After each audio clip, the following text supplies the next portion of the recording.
welcome back here to No Huddle Fantasy Sports. Hope you're all doing well. Today is Friday, the 3rd of June, and we are talking MLB DFS. We're going to be jumping over and using Daily Fantasy Nerd here to break down the slate, talk about some of the players that I think that you can fit into your lineups to help your lineups and help put you in the best position possible to win some money tonight. Of course, that's our main goal. We'll talk about pitchers. We'll talk about specific bats. We'll even break down a couple stacks that I like. But before we get started, if you guys follow me on Twitter or on our other social media platforms, lately, if you notice, I have been putting out some different tweets and some different articles specifically related to a website that I've started to put together. So some of you in comments and just in passing have suggested that it would also be helpful to have some of the analysis on particular slates for whatever sport, but in particular for baseball, to have it on paper, something that I could put out. I guess it would be on the internet, but have words put down that you can actually read and maybe avoid having to listen to the video. So hopefully you listen to both or read one and also listen to the video.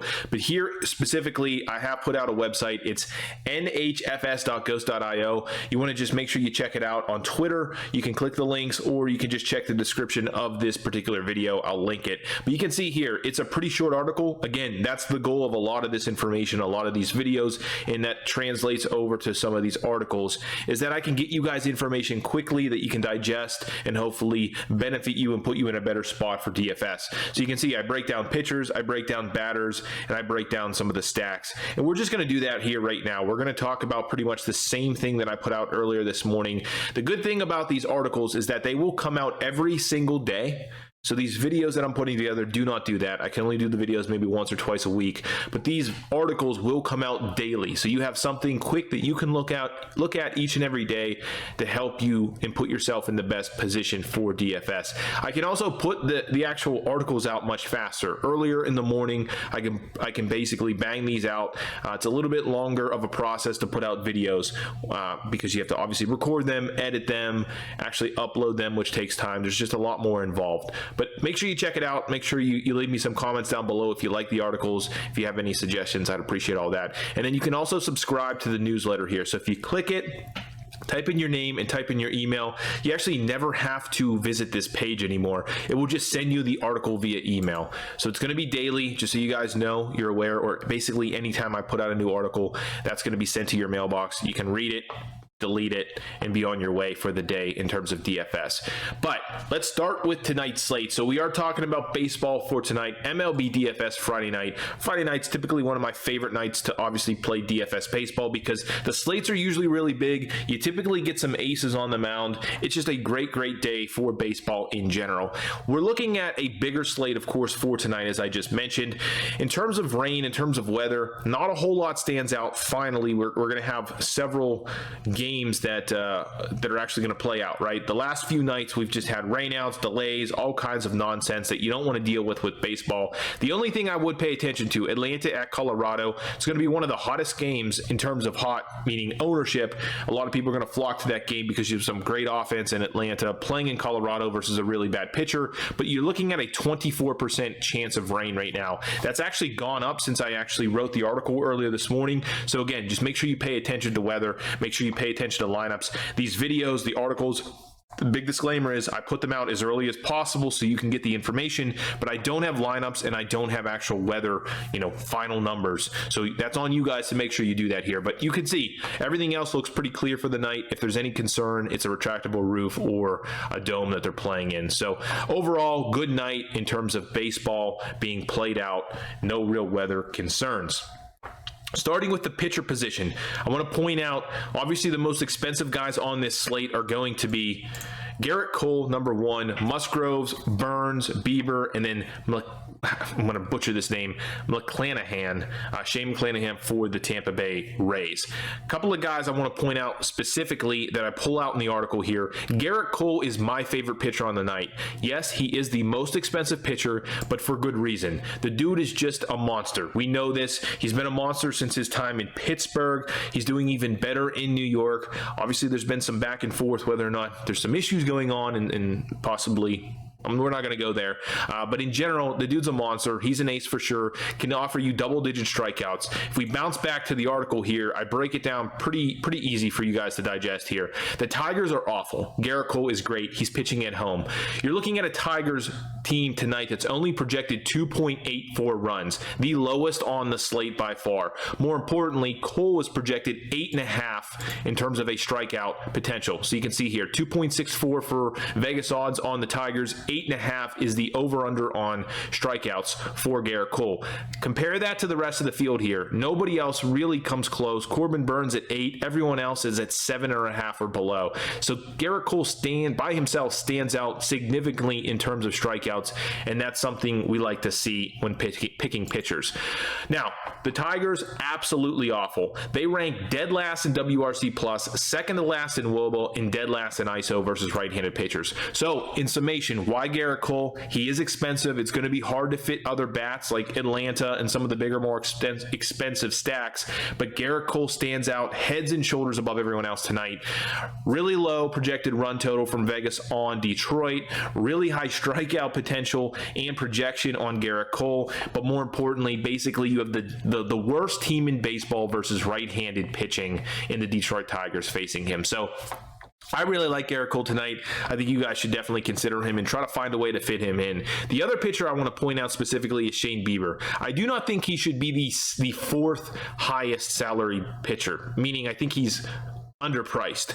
I get it. Joe Musgrove is having a good season. Corbin Burns is definitely an excellent play to consider tonight. Again, with that higher strikeout total, 2.9 is only the runs allowed projection on the San Diego Padres, who have just been really bad without Tatis Jr. So definitely consider Corbin Burns, but I do like under $10,000, and I'm hoping he kind of gets lost in ownership. Shane Bieber. Dude has been pitching really well over the last 3 games. He's pitched, I forget the exact numbers, maybe 22 total innings, has only given up 2 earned runs in one of those 3 games. Everything else has been 1 or less. Strikeouts 17 across 2 games there. Add another 5. What do you got? 22 total strikeouts along that same time period. Has pitched well into the hundreds in terms of pitches.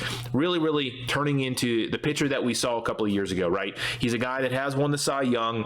Obviously, that was a shortened season, but he is one of the best young pitchers in baseball. In addition to that, he also is turning into one of the best aces in baseball, should he be able to keep this up. He is pitching on the road, a little bit of a downside there in Baltimore. Baltimore projected only 3.68 in terms of runs for tonight. It's a really solid number.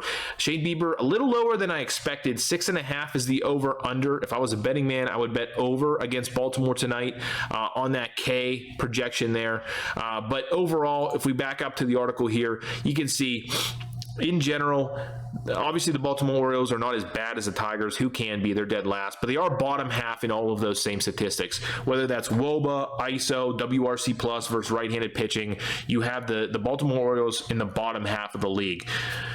Same sort of deal in terms of strikeouts. The strikeout potential for Bieber is there. If you go back again to break him down and what he's been able to do this season, he had 10 strikeouts. That definitely is a possibility. If you go back to last season, he has flashed that double-digit strikeout potential a number of times. In fact, earlier last season, he had 4 straight games, actually 5 out of 6 games to start the season with 11 or more strikeouts. So you know that strikeout potential is there. That's something you want to chase, in my opinion, because that's just what you want in DFS. But more importantly, as of this season, you could argue he's only at 23% in terms of his strikeout potential. That's much lower than his career. And you're talking about a guy that's 3 or 4 years in now. So I fully expect that strikeout potential to go up a little bit here. Baltimore is a great matchup for him. I'm looking for a lower owned Shane Bieber tonight on this slate that's kind of loaded with other high-end pitchers. So he's the other guy I wanted to point out to you guys. In terms of hitters, in terms of bats, you can see how the top guys here are mostly going to be Atlanta guys. In fact, 4 out of the first 5 or 3 out of the first 5 highest projection guys are from the Atlanta Braves. That includes Acuna, but you can see top 5 guys here in terms of raw projections include Acuna, Judge, Ramirez, Olsen, and Riley. I will point out, if you had my pick of these 5 guys right out of the gate, it would be Matt Olson, and that's because his price is only $4,700 $2 for Atlanta tonight. He's pitching, he's batting or hitting or in the lineup, visiting, whatever you want to say, in Colorado, in Coors Field against Chad Kuhl. $4,700 seems a bit too cheap for me. He's likely going to be batting in the middle of that order, whether that's 4, 5, or 6, kind of the heart of that order. He's a power bat, a guy that has been very, very strong against right-handed pitching. And tonight, you're looking at 6.2 runs, a very, very high projection for the Atlanta Braves pitching in Colorado tonight in terms of their runs projected. So you want to be a part of that, right? He's hitting in the middle of the lineup, a team that's absolutely loaded with bats in Atlanta against a really bad pitcher in Cole, projected a ton of runs over 6, and in Colorado, sign me up, plus the split advantage. Sign me up for Matt Olson at only $4,700. I do think he is underpriced, and that's something we want to take advantage of. Now, if you want me to break down Chad Kuhl, I will do that for you guys. I already did it in the article over here. You can see Chad Kuhl in general is just bad. So against left-handers for his career, 360 WOBA, 5+ xFIP, 1.51 home runs per 9. Again, against left-handed bats, against someone like Matt Olson, a lefty power bat.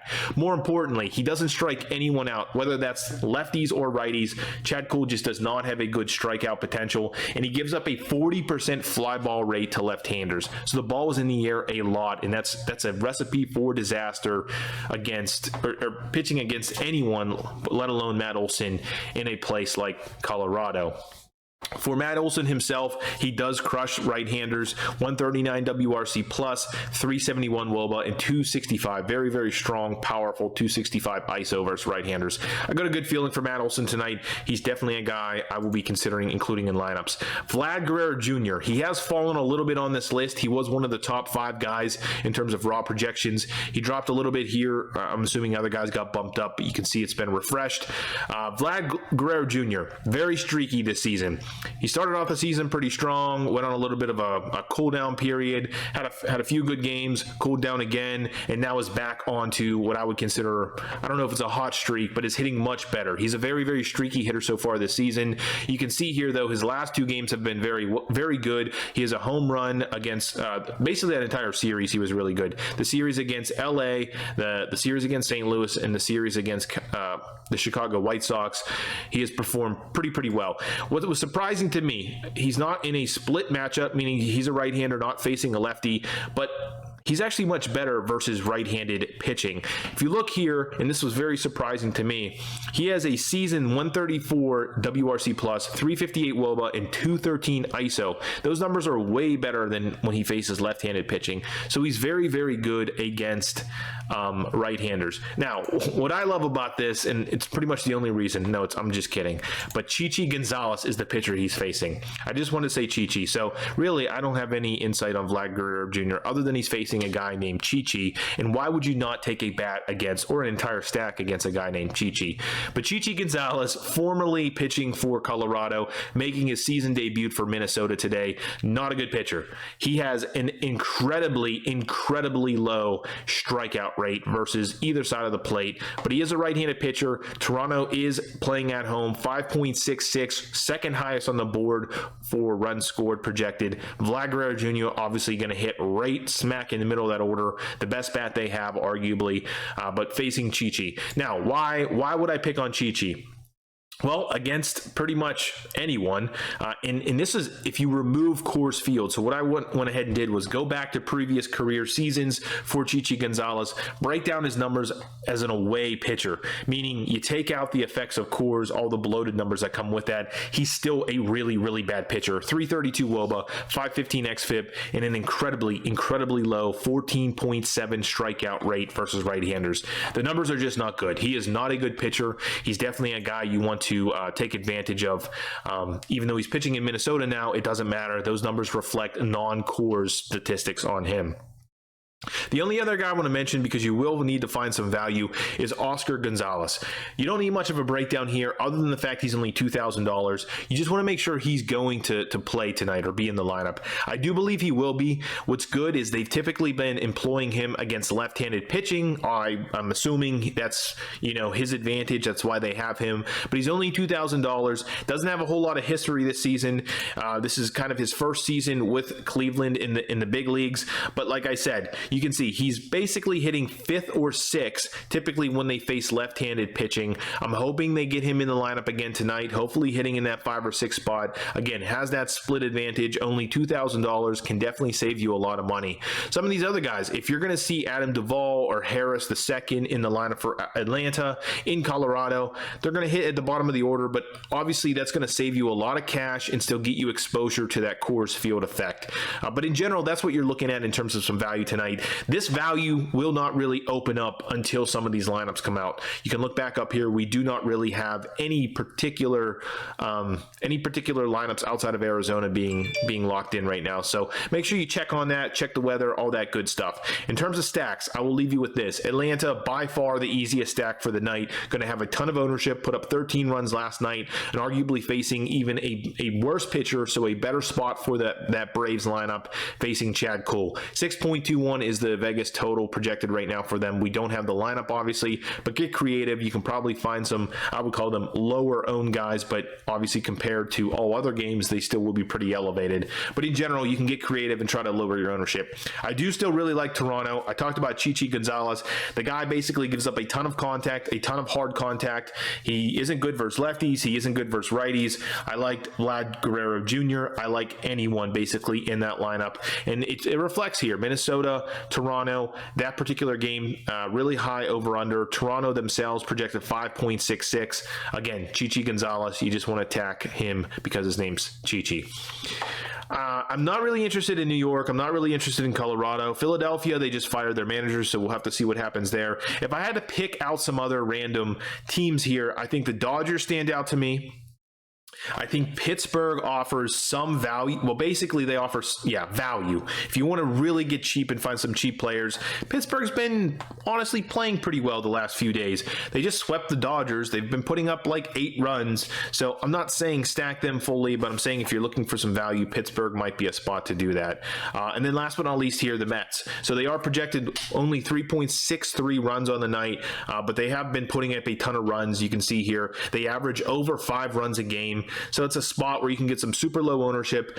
Some exposure to those Mets might not be a bad idea in Los Angeles against the Dodgers here. So that really wraps it up. Again, hopefully you guys find these videos useful. I try to rush through them so you guys get the info in and out as fast as possible. Make sure you do check out the website if you want to kind of more of a breakdown. Everything I just mentioned is broken down in a little bit more detail. Give you 2 pitchers, 2 or 3 bats, and then some of my favorite stacks. Make sure you subscribe to the newsletter so you get them via email. Make sure you subscribe to this channel here at No Huddle Fantasy Sports on YouTube. Leave me some comments. Make sure you give these videos a thumbs up and a like. And that's about it, guys. I appreciate you as always tuning in here, and I will catch you in the next video. Good luck tonight.